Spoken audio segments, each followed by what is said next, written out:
Hello students, this is Dr. Amrish Channa. I again welcome you in my second online lecture. Students, in the previous class we have discussed about the articular surfaces, fibrous capsule and some of the ligaments of the knee joint, namely the patellar ligament, tibial collateral ligament, fibular collateral ligament and the cruciate ligaments, anterior posterior cruciate ligaments. Today we will discuss about the rest of the ligaments which are associated with the knee joint. Students, besides the patellar ligament, the anterior part of the fibrous capsule is also supported by two more ligaments. First is the medial patellar retinaculum and another is the lateral patellar retinaculum. These two patellar retinaculum lies on either side of the patella. The medial patellar retinaculum is the extension of the tendon of the vastus medialis muscle, whereas the lateral patellar retinaculum is the extension of the tendon of the vastus lateralis muscle. So these three ligaments, medial patellar retinaculum, patellar ligament and the lateral patellar retinaculum supports the fibrous capsule anteriorly. Students, here I want to make clear that the collateral ligaments which supports the fibrous capsule from the lateral and medial side, the tibial collateral ligament is fused or attached with the fibrous capsule, while this fibular collateral ligament is not attached with the fibrous capsule. Now look at this diagram. This is a posterior view of the knee joint. In this diagram you can clearly see this oblique popliteal ligament. This oblique popliteal ligament supports the fibrous capsule posteriorly, and this oblique popliteal ligament is actually the extension of the tendon of the semimembranosus muscle. This oblique popliteal ligament runs upwards and laterally towards the lateral femoral condyle. Another ligament which lies posteriorly is the arcuate popliteal ligament. You can see this ligament. This ligament is arcuate popliteal ligament. The name is not mentioned in this picture, but this ligament makes an arc over the tendon of the popliteus muscle and attached with the fibrous capsule. On one end it is attached with the fibula and another end it is attached with the fibrous capsule and makes an arc over the fibrous makes an arc over the popliteus muscle. This ligament is arcuate popliteal ligament. So overall we can say that the fibrous capsule is externally supported by 7 extracapsular ligament. First one is the patellar ligament, second one is the medial retinaculum, medial patellar retinaculum and the lateral patellar retinaculum, and this tibial collateral ligament, this fibular collateral ligament and the oblique popliteal ligament and the arcuate popliteal ligament. Students, you all know that fibrous capsule is lined on its inner surface by the synovial membrane. Please see at this diagram this red color structure. This red color structure is the synovial membrane. This synovial membrane is attached to the meniscus, the margins of the meniscus. These are the margins of the meniscus and it is attached with the synovial membrane.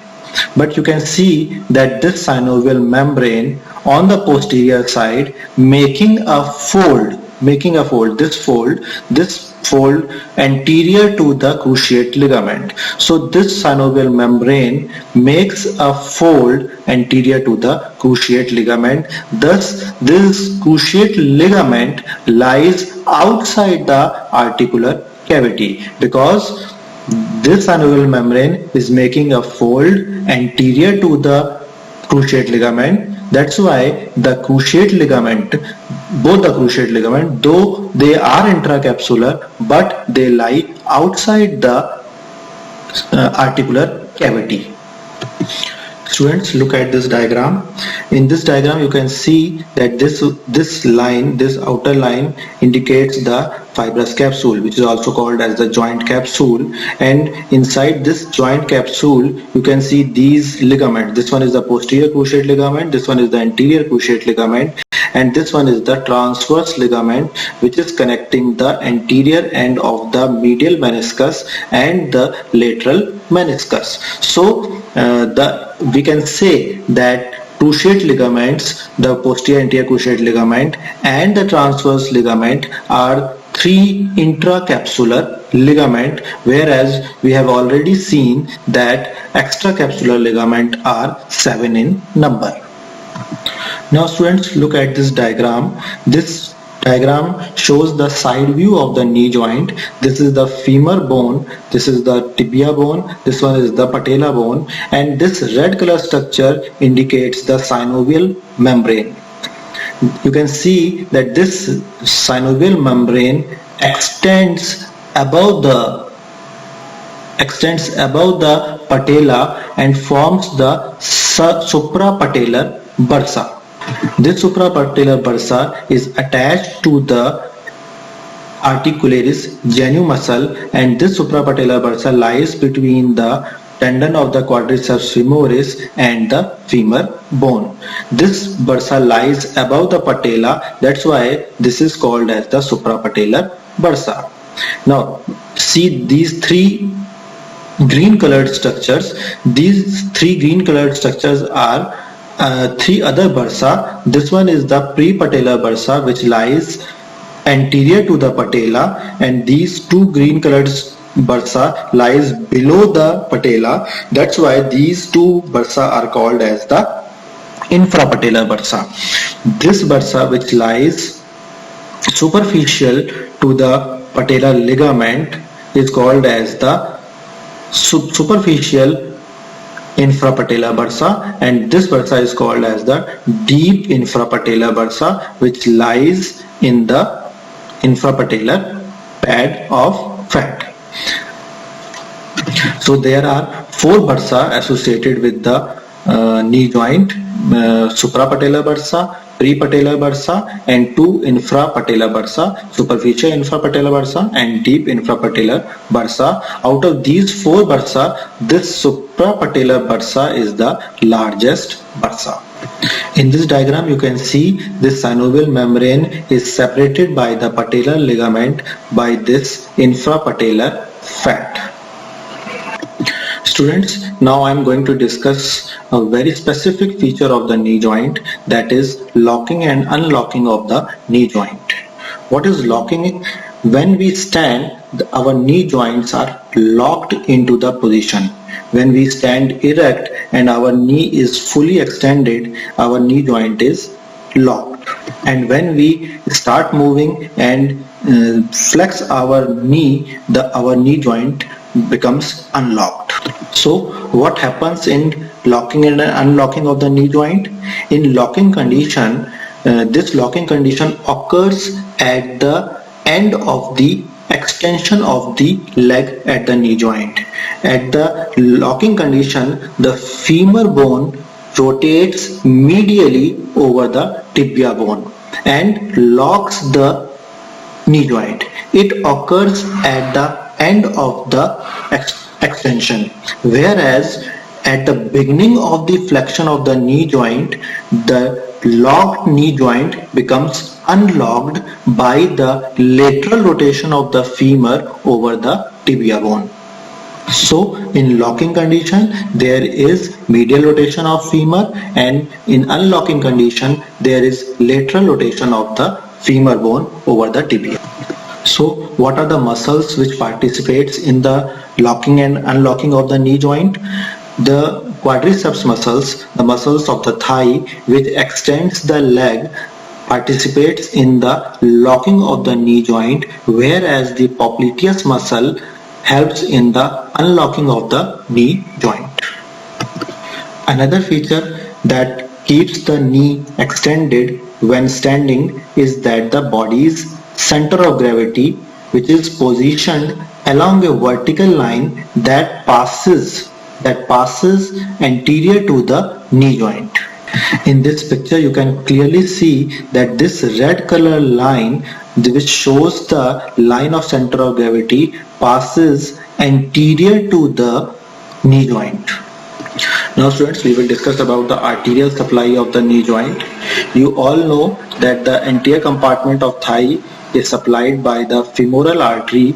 This one is the femoral artery, and this femoral artery passes through the adductor hiatus and enters in back to the knee joint, and here this femoral artery is called as the popliteal artery.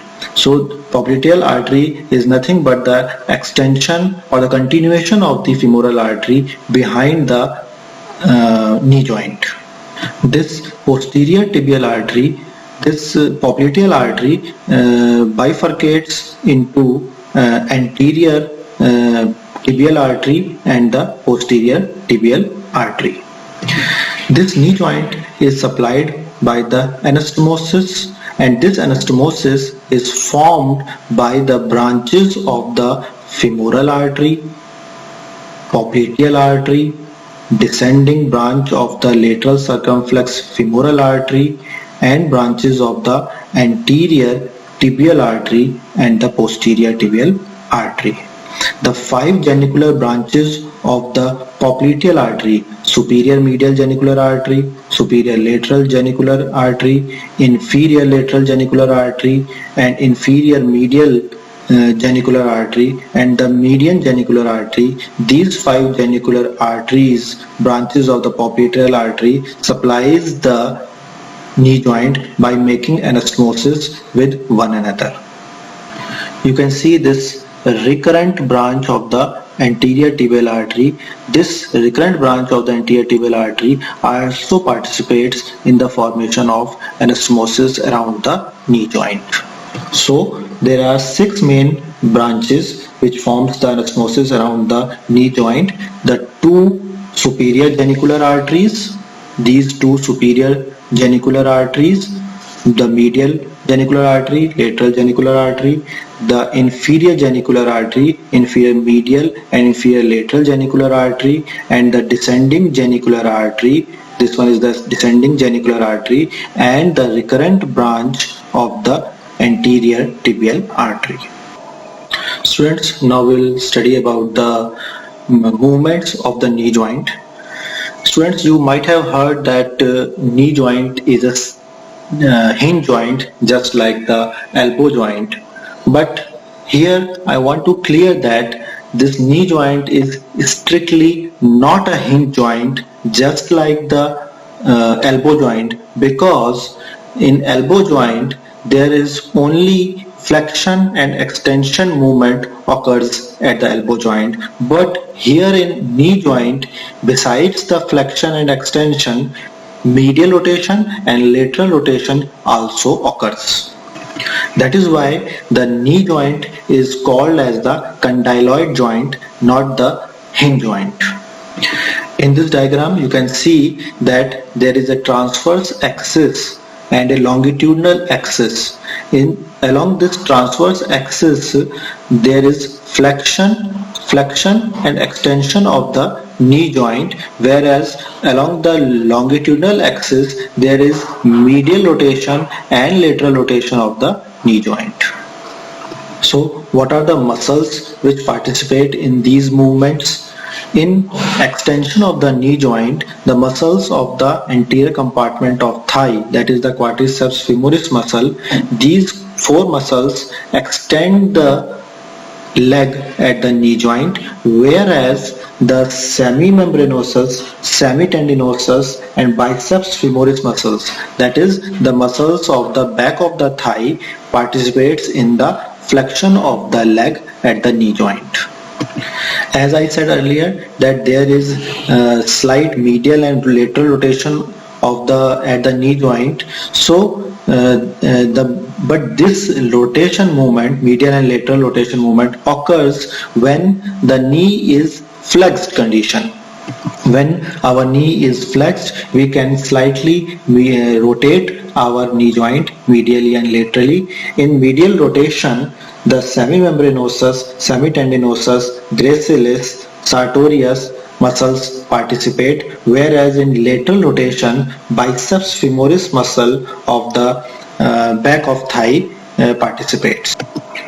Students, now we will discuss about the clinical anatomy, applied anatomy of the knee joint.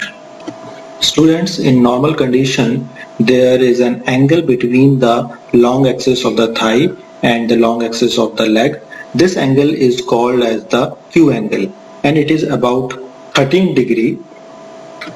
This 13-degree angle may be changed, may be altered in certain conditions, for example, genu valgum and genu varum. In this picture, you can see that both the knees are close to each other. This condition is called as genu valgum, or it is also called as the knock knee. Whereas in this picture, you can see that both the knees are away from each other. This condition is called as genu varum or bow-legged. Students, you know that knee joint is a weight bearing joint, so arthritis, especially the osteoarthritis, the knee joint is prone for osteoarthritis. In osteoarthritis, there is age-related changes and there is inflammation in the knee joint. Students, we have seen that 4 bursa are mainly associated with the knee joint, and one of the 4 bursa is the prepatellar bursa. If these bursa are inflamed, this condition is called as bursitis. In housemaid workers, this prepatellar bursitis is very common.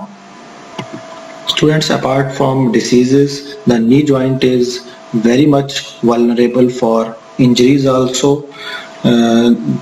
Meniscal tear may be produced by injuries to menisci, and it is very common and produced by the twisting strains in a slightly flexed knee, as just in kicking a football. If we say about the meniscal tear, the medial meniscus injury is more common in comparison to lateral meniscus, because the medial meniscus is fixed or attached with the tibial collateral ligament and the fibrous capsule. That's why the medial meniscus injury are more common in comparison to lateral meniscus injury.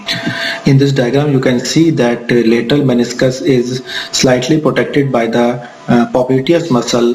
This is another reason why the lateral meniscus injury are not so common as medial meniscus, because this popliteus muscle pulls the lateral meniscus backwards so that it is not crushed between the articular surfaces.